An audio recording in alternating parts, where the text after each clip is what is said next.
On Witness Titanic, we usually speak with passengers and crew, survivors of the Titanic disaster, or we'll speak with modern experts who lend their expertise to our little investigation. What we don't usually get the chance to do is speak to Titanic herself. This week on Witness Titanic, I call to testify Roberto Prieto-Labrador.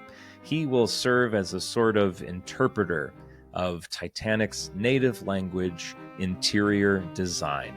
He is an expert in this field. He is an architecture historian, so he's the perfect person to talk to about Titanic's interior design, particularly second class. But he's here for an even more special reason, in that he is a listener of this podcast. And a couple weeks ago, after hearing the first part of the Lawrence Beasley second class passenger episode, he reached out and he sent me an email saying, I loved the episode. Here's a couple thoughts that go along with what you were saying. And he told me something that absolutely blew my mind. And I thought, I need to have this guy on the podcast. And we just finished recording the interview, and like three or four more times in the interview, he blew my mind with more thoughts about Titanic's interiors and first class versus second class. Just fascinating stuff. Great interview. So I will play it all for you right now. Please enjoy the testimony of Roberto Prieto-Labrador.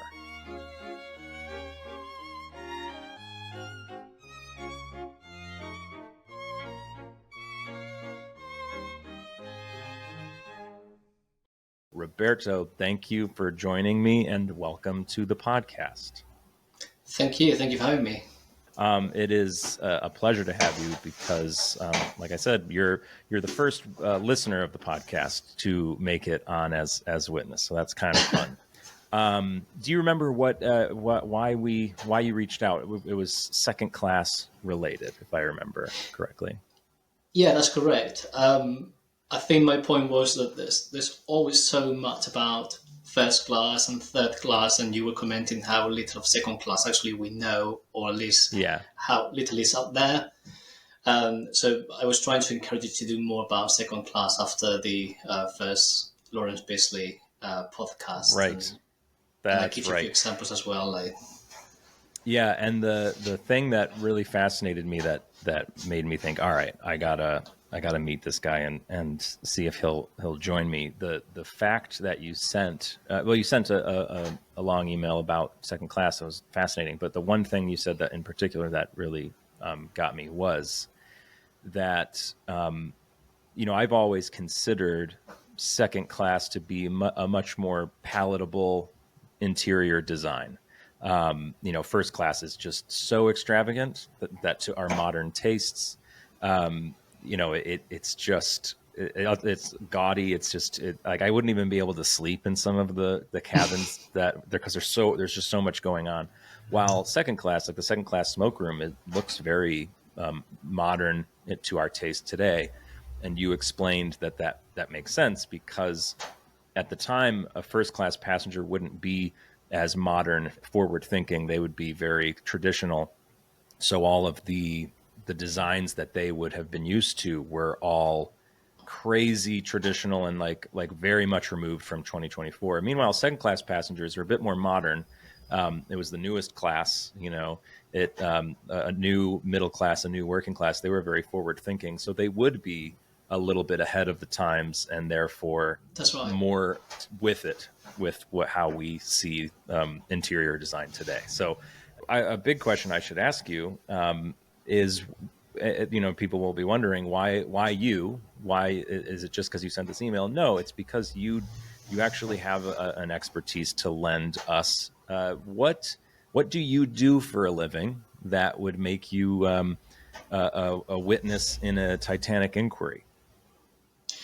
Okay, well, I don't think I'd be called to the inquiry in the first place because I'd be a second class passenger. Well, myself. you were called. So here you are. If I was called, so I am an architectural historian and I work as a consultant for listed buildings.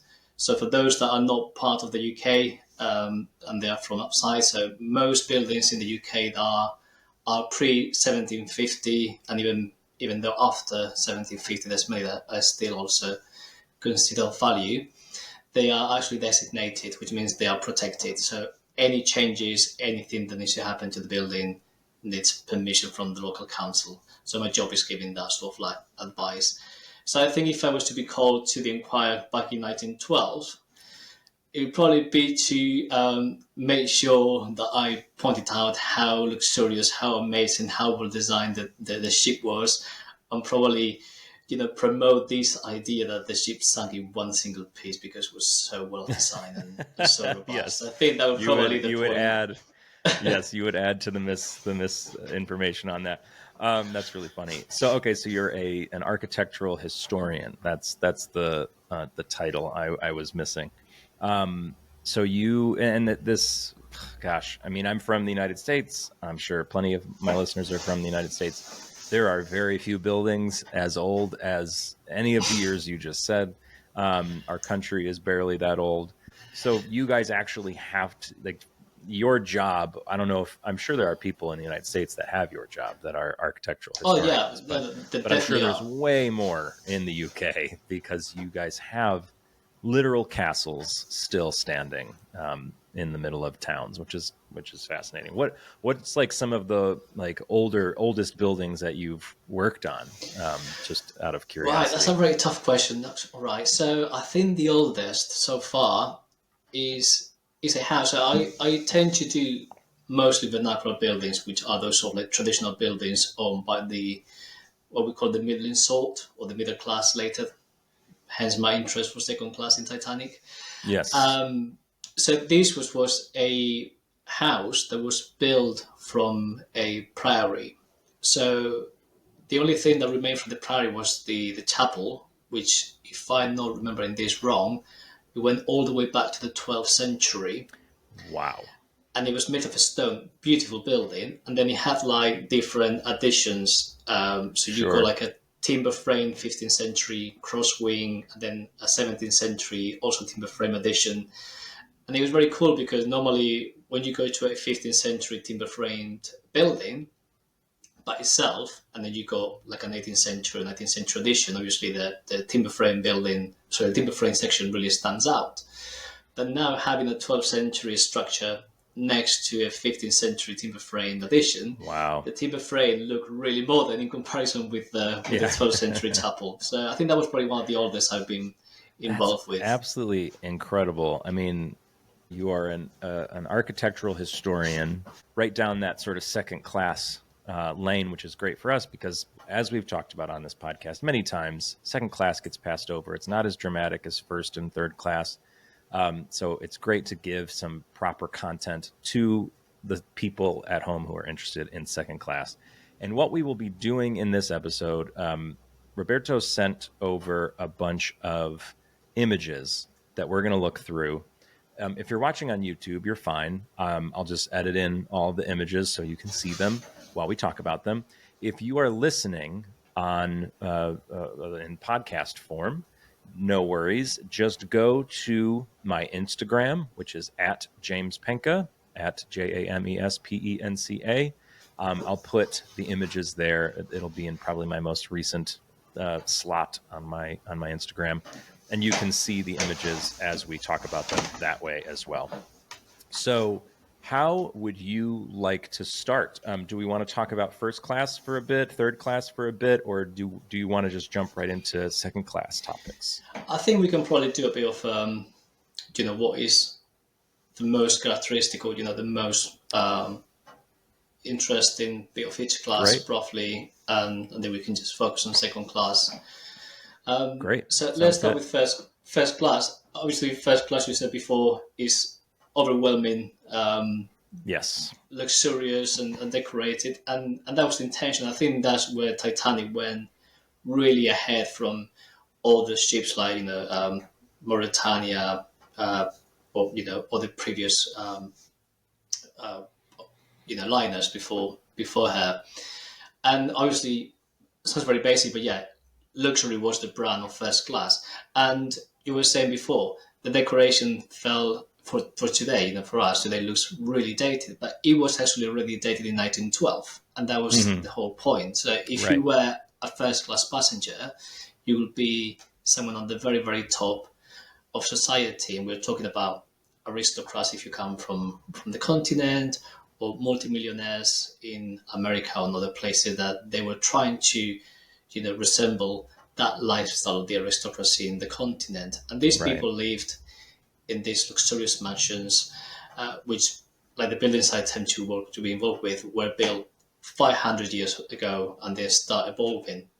So you normally go out a mansion, a house, a state house that we call in the UK, and you might have a medieval hall with a 17th century parlor and 18th century wing designed by Robert Adams. So that's why first class was a bit mixed. That makes total sense. So you're saying periods, because the buildings in the UK are so old, and these estates get passed down through families. I just started watching Downton Abbey. Okay, which it's of great. course, it's great. Yeah, it's great, and the whole drama is how the house gets passed down, and so these houses are sort of like that prairie house that you mentioned, being from one century and another century. Yeah. So Titanic, though it was built in 1912, there's all these pieces and parts of it, almost like it's been built, added onto over the centuries. So you get a taste of everything. So you feel like you're in one of those estates that have been passed down. That's very cool.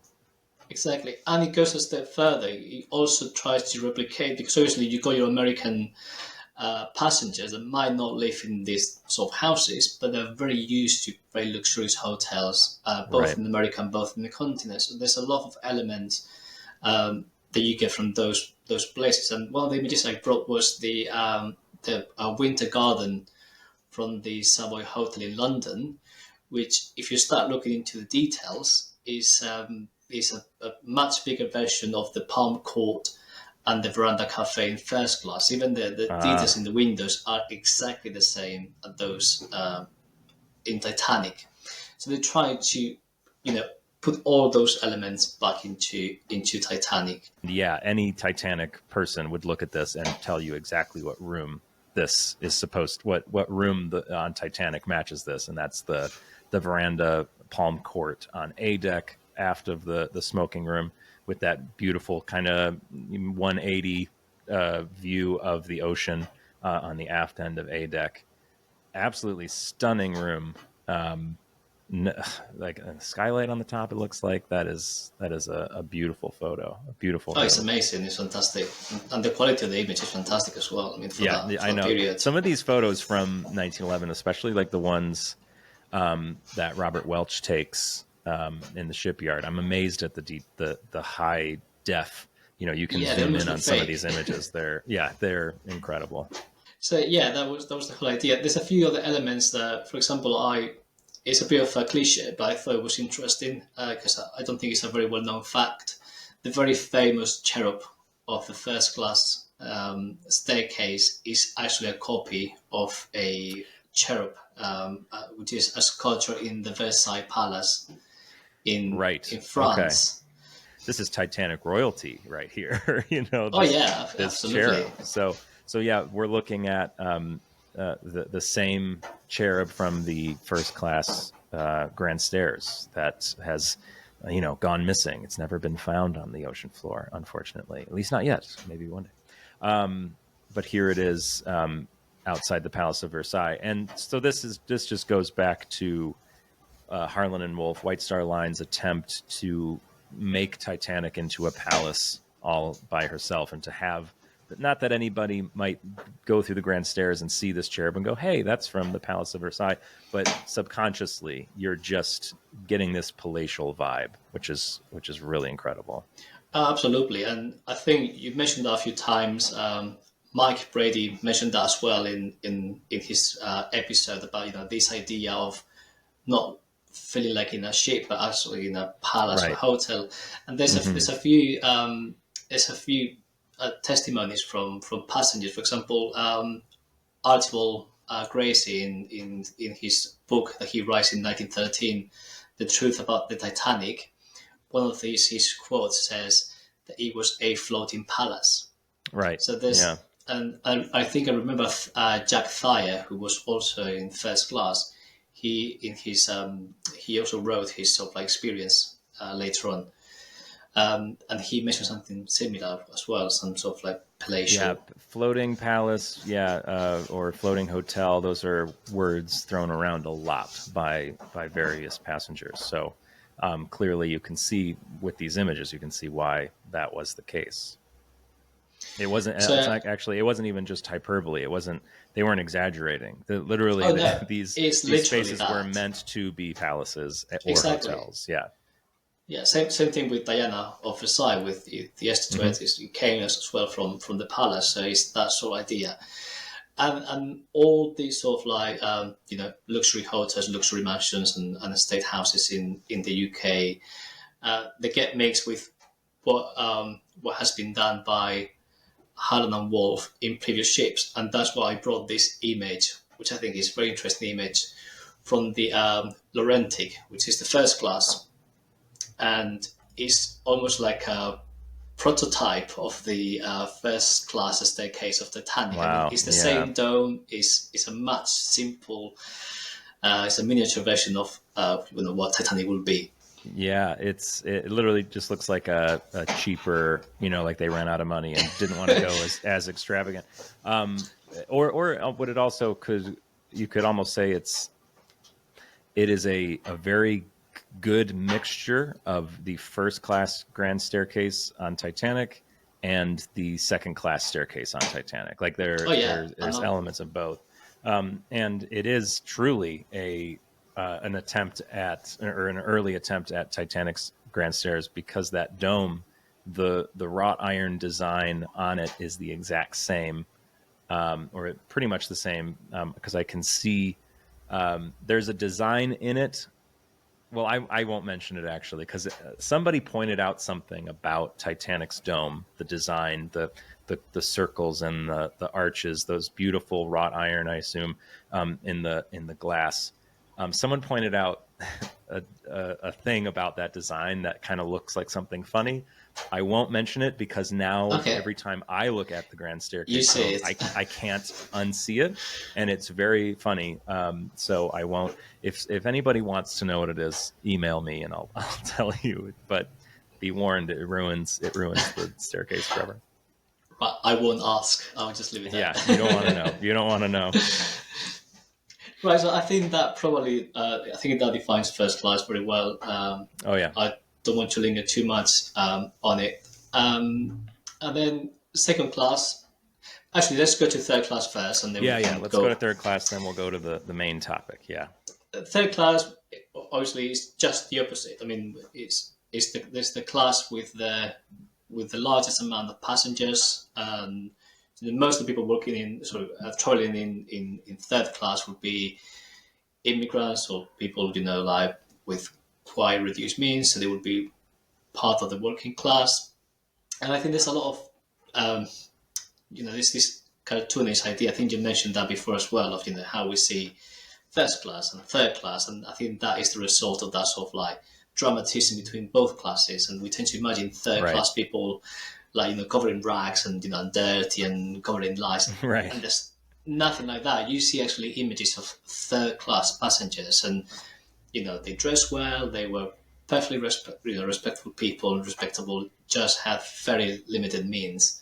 So with yeah, third class, I would say the main characteristic would be practicality and right. functionality. So it wouldn't be luxurious, but it was very practical.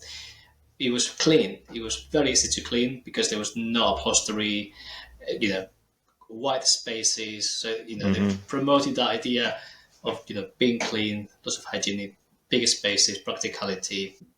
And then second class. Second class, I think, is just the right balance between that sort of practicality and really good services from third class, but still a level of luxury from first class.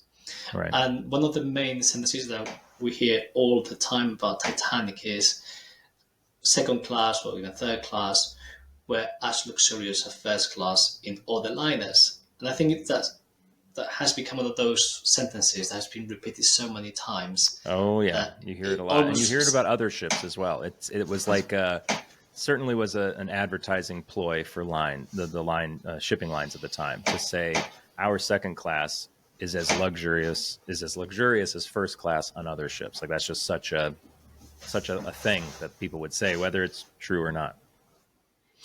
Well, that's why I brought this image, which is from the Titanic from 1902. Okay, so our next image is this. Yeah, this looks to me like a second class space, based on Titanic vibes.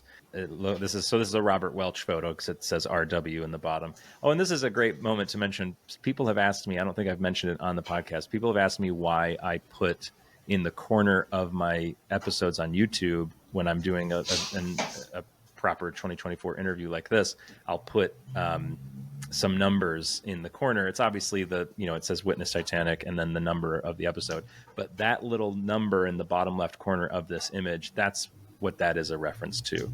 Is Robert Welch marked all of his images with a number, almost like a serial number, and then his initials, Robert Welch.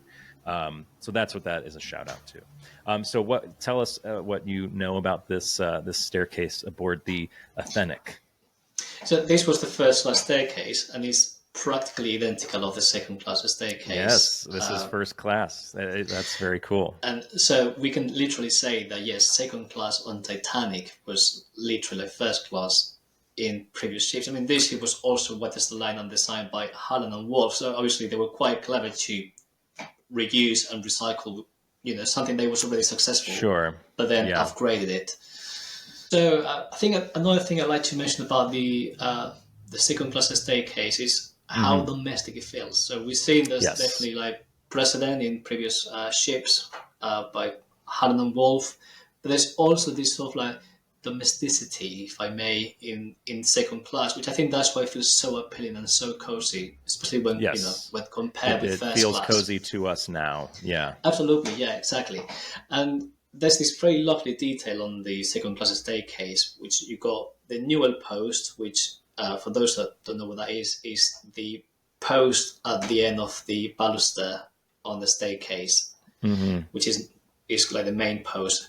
In Titanic second class, normally had this big column coming from it with arches all the way up to the ceiling, almost like a screen. Yeah. That is a reference to what you find in many, many middle class houses in the UK, and I brought a couple of images as well. Oh, great! Of real houses and those entrance, those halls of two houses. One is more middle class. The other one is more like what we consider upper middle class. Okay, so we're looking at the next image. So yes, I see those arches you're talking about up to the ceiling, and very white, very clean, very Edwardian. That's very, and even the tile is very, very Titanic-esque. Absolutely. So again, we're seeing elements and features that these people, these passengers from second class that were members of the middle class will see in their own houses. So it's a bit like the same idea you see in first class with the manor houses, with the state houses, with the hotels, but brought into the middle class. Right. So, and I think the last thing about the staircase is, of course, is the lift, which the elevator, as we would say. Lift in the UK, elevator in America. Yeah. Which I don't think any other ships, any other second class in any other ships had a lift.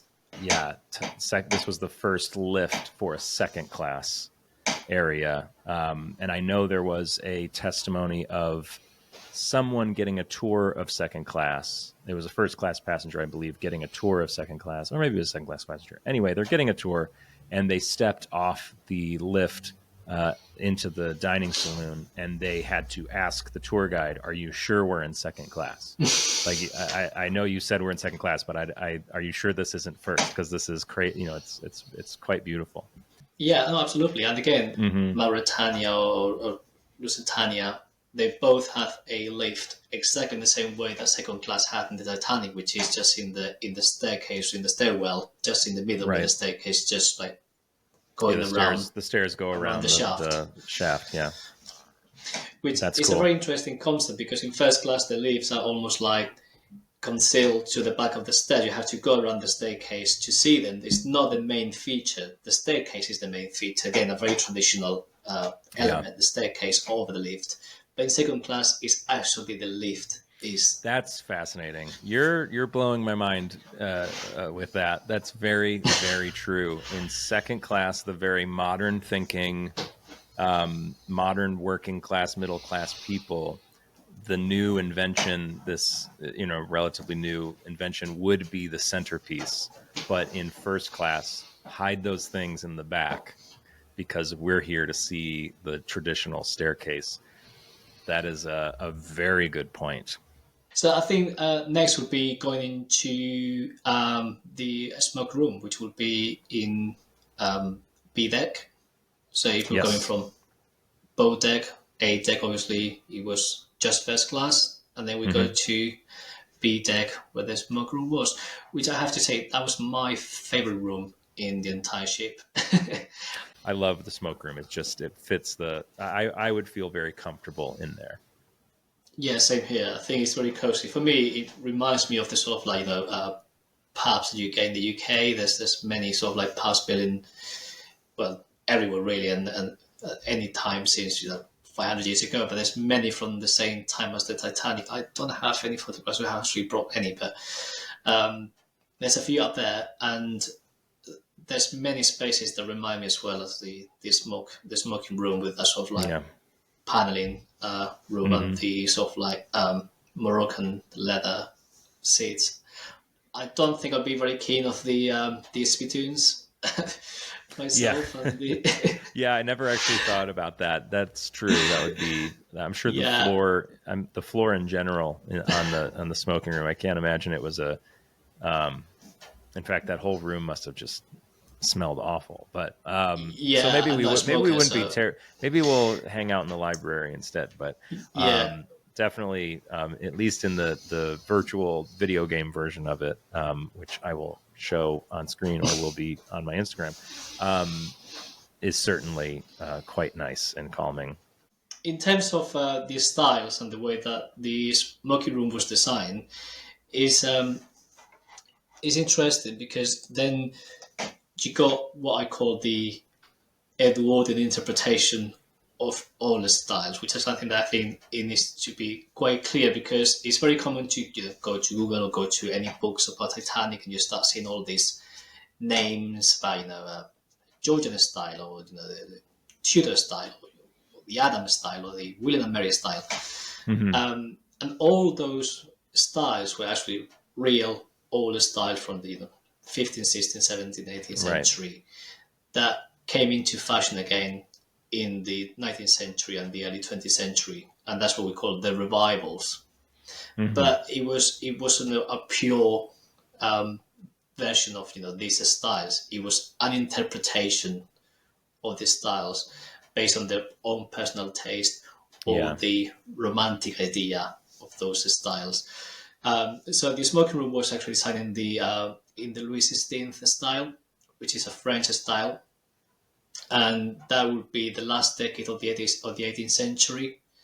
And the main characteristic is quite plain lines, going back to the classical orders. And back in the 18th century, that was very, very fashionable because at that moment, the cities of Herculaneum and Pompeii were discovered. And there was this massive interest of the classical arts. So there was this sort of like rejection of the previous styles during Louis XIV and Louis XV that were a bit more over decorated, much busier with a lot of like curvy lines, which is what you see in First Class Lounge, which I believe is Louis XV style decorated. So that Louis XVI would be much more extravagant looking. Yeah. The Louis XV would be more extravagant, and the Louis XVI would be much plainer, a bit more simple. But again, it goes very well with that idea of simplicity, but still luxurious interiors of second class. In terms of the style of the library, it it was designed of the so-called old colonial Adam, which it feels of a really odd name. So I'm going to have to break this down a bit. So we got the Adam style, which pretty much is the style of the architect Robert Adam. He was Scottish, and he was alive at the same time that the sort of Louis XVI period. Okay. So it's the late 18th century, just in the UK. The UK, for example, it has even plainer, much more plain lines than when you go in France, which they tend to be more ornate. Here in the UK, they're a bit more austere. And Robert Adams' style was just like that. He really took the classical arts and the classical style and just reused them pretty much as they were. So they're very simple spaces. The so-called colonial is a reference to what was going on in America.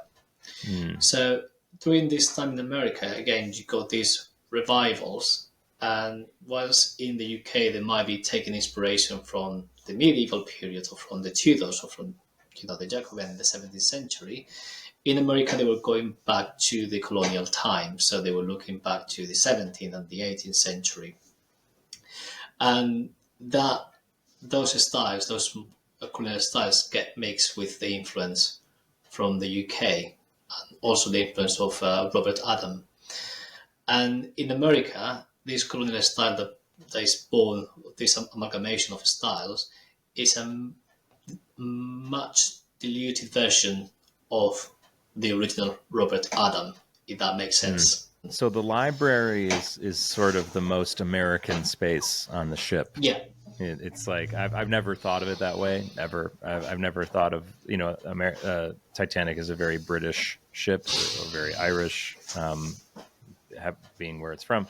It's very little about it that feels American. But now I guess I can know that the library is a bit American. It's a library. The second class library is probably my least favorite space on the ship, which is funny that it's the American one. It's just like so simple. But I think in the library, I think they play with that simplicity to make it bright and airy, because it was a space to write, to relax, to read, and right. I think that's the vibe they were going for. All right, so shall we move on to the dining saloon? If you have, Yes. Do you have things to talk about in the dining saloon? I actually love the dining saloon. I think the only thing I dislike is the table arrangement. I think on that I probably envy first class, where they got much smaller tables and they were like much smaller proper parties. restaurant style tables with movable chairs. The second class saloon has again what first class would have had only years prior, which is the more traditional ship saloon, where it's long communal tables, swivelly chairs that are bolted to the ground. That is the style that all dining saloons had. But then on a ship like Titanic, I don't know if Titanic was the first to do this or Olympic was the first to do this, but for the first class passengers to walk into their dining saloon and see that they can pull their chairs out to like let the woman sit down and push the chair in, like that would be luxury. That would, because what that says is this ship is so stable we don't even need to bolt the chairs down anymore, because that's kind of where that comes from, I assume, is like, the chairs are always bolted down because we're on a ship, but this ship is so grand and stable that we're going to give you the traditional like restaurant vibe that you wouldn't think would be possible, but we made it possible. So that it seems like a little thing to us today, but second class dining saloon, the table arrangements is unfortunately a little bit dated. Yeah, it's a bit more like canteen style, if I may. Yes, yeah, absolutely. Yeah. Actually, that was one of the things I brought to you on my very first email back on the day. Is the comparison between the chairs in second class and the chairs in the dining saloon in first class. So the chairs in the first class, which I actually got a photograph of that as well there. Yes. Is what would be called a Cromwellian style chair, which would be based on the sort of chairs that we have during the period of Cromwell in the UK, which would be the sort of like mid 17th century. And so that would be the sort of chairs that you would be expected to see in these manor houses, these estate houses that were all the way back to the 17th and 16th century. But in the second class, you got these beautiful curvy chairs that are purely Art Nouveau, which it was the fashionable style during the Edwardian period. It's a French style, which it was heavily based on natural shapes and forms. There's a lot of like floral elements, but kind of like geometrical. I always use the Lord of the Rings, a bit of a geek reference, but if you think about the elves and Rivendell, it was based in Art Nouveau buildings. So it's that idea of really, really curvy, very natural, leaves everywhere. Yeah. That is Art Nouveau, and you can see that in the chair. That sort of like curving on the back. And again, that's giving you that idea of modernity that the middle classes were so keen to embrace, so keen to show that that status, that wealth. We are not afraid of the past. We embrace electricity. We embrace anything new that comes in, any new technology comes in. We embrace that in part as well because of the practicality of their situation. You mentioned on the first podcast a handful of inventions that appeared during this period. Right. Things that we wouldn't even think in today, like the safe. It's called the safety bracer, which is the one that we use now to save ourselves. Which is like you never think very something basic, like that. Yeah. Exactly. Before that, you had to get the blade and do it carefully, not to cut your throat. That sort of things. So these people that had the money, they invest in these commodities in an electric iron, on even in the prototypes of washing machines that were appearing on this line that were incredibly expensive. And in part it was because they could not probably afford a full-time servant, maybe someone to come for a few hours, or or a laundress to pick up the clothes and wash them and then bring them back. And part of most of the household chores were actually carried out by them, by the owners, or by the woman, to be more specific. Yeah. So having all those inventions, then as today, it made their lives much easier. And that's why they were so keen to embrace that modernity. Was the upper classes, they didn't have that need because they have servants to do all that for them. Wow. Fascinating. So, it doesn't matter. You see that the chair. Yeah.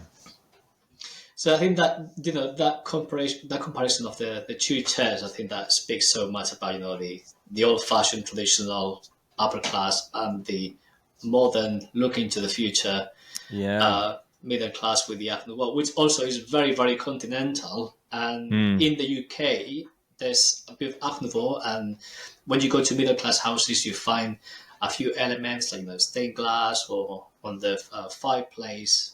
When the cast iron surround, they might have the same sort of like decoration in relief with the flowers and the leaves, but it's not like in other places in the continent. If you go to Vienna or to Berlin or to Paris, where you go entire buildings, or in Spain, if you go to Barcelona, you can entire buildings decorated with that style. But because it was too continental, the Brits were a bit like, too continental, let's keep it down.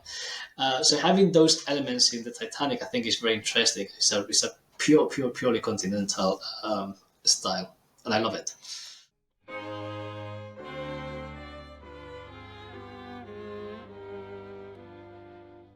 Well, Roberto, this has been such a wonderful conversation. I've spoken to quite a few people and for the podcast, and then I talk Titanic pretty much every day that I'm not recording, and I rarely, within 1 hour, do I learn like 17 things that blow my mind. Like I won't look at these rooms the same, and I also won't look at the first versus second class relationship the same. And it was your email pointing out why second class is so modern to us, why it's so much more palatable. That was the initial impetus to have you on. but you have done that a bunch of times in this conversation now as well. Like other times that you've said a fact or a relationship. Like the big one for me that I'm still thinking about is the elevator thing, the lift being the focal point of second class, but not first class. That is fascinating. So thank you for being here. Before we go, though, as you will know, I like to ask all of my witnesses, just as a little palate cleanser to end the day. Is there something else, not Titanic related, not architecture related, nothing that we've talked about? Is there another interest that you have, something that you're passionate about? Yes, there is actually. Yeah, and that's actually music. So I did music as a firstly as a potential career before I sort of like move into history. So I'm sort of like a retired musician. I did early singing. So yeah, Baroque opera, Oh, Renaissance, wow. which is history. Okay. I appreciate it's history related, but yeah, no, it's Yeah, it yeah is, music. but So in a different way. Yeah, I went to music school. I went to a conservatory, so I had to yeah, so do a did I. lot of, Yeah. even though I was going for much more modern music purposes, I still had to learn all all of that stuff, and so we've probably sang similar pieces for our education purposes. So that's kind of fun. And then I didn't get to ask, because I usually start, if you just want to let everybody know briefly, what got you into Titanic in the first place? Right. So I think like many people here, it was the film in Yeah. James Cameron film 1997. In Spain, it came a bit later, 1998, because everything is dubbed Oh, yeah. to Spanish. So I was 7 years old, and yeah, the entire family went and watched the movie in the cinema, and I was completely fascinated. And I think for me, it was the building. Sorry, the shape as a building, what really Yeah. like got me. And I remember like drawing the shape again and again and again, being 7 years old. And it was very hard for me being from Spain in the 90s because obviously there was no internet in my house at that point, Mm, and I couldn't speak English. So being able to access like info about Titanic in Spanish, where Spain didn't have much to do with Titanic. There were only 10 Spanish passengers right. in Okay. Titanic, so it's not really a big thing in Spain. Um, I couldn't really access that information until much later, or when I could escape to one of my auntie's house, and she had a computer and the internet, and I would just go through the internet and try to find lots of stuff and not be able to understand a word, but still, Yeah. fascinated by the images. Pictures. Yeah. That's cool. So yeah, that was pretty Have much you, it. if you watch the movie, do you watch it in English or Spanish now? That's a very good question. Obviously, back in the day, I did it in Of course. Spanish. Yeah. Now I prefer watching things in original version. I mean, my Yeah. life Yeah. I've been 8 years in the UK, and my life is 24/7 in English. My husband is English, so Mm, everything is in my job. Everything is in English. yeah. So that I'll Well, probably watch that's it now in good. English. It makes more Yeah. sense. Yeah, that it does. It does. That's true. I'll have to watch it in Spanish one day, and I will have no idea what's going on.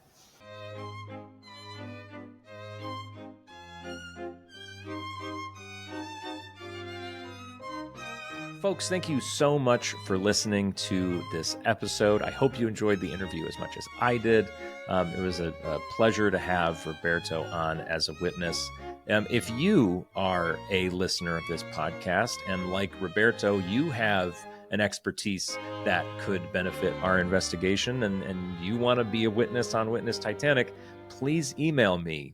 That's what Roberto did, and here he was on the show, which is very cool. My email address is witnesstitanic@gmail.com. Let me know what you think you have a lot to talk about.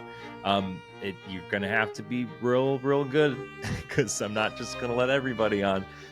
Roberto clearly was worth bringing on, and I'm so glad we did. But hey, who knows? Maybe you'll be my next witness sometime next season. This has been a fun season so far. We've got 1 or 2 more episodes left. I keep saying one more because I have a finale in mind, but I'm now thinking the finale is going to be a 2-parter. So I think we have 2 more episodes left of Witness Titanic. I have a very fun idea for what we will close out the episode, out the season with. So stay tuned for that. Should come out next week. And then we'll be done for the holidays. Folks, if you enjoyed this, if you enjoy podcasts like this, please review the podcast on Apple Podcasts, rate it wherever you can rate it, subscribe, tell your friends. All of those things go a long way to help me get this podcast out there so I can keep working on it. But that's it for today. Thanks again for listening, and we will see you next time on Witness Titanic.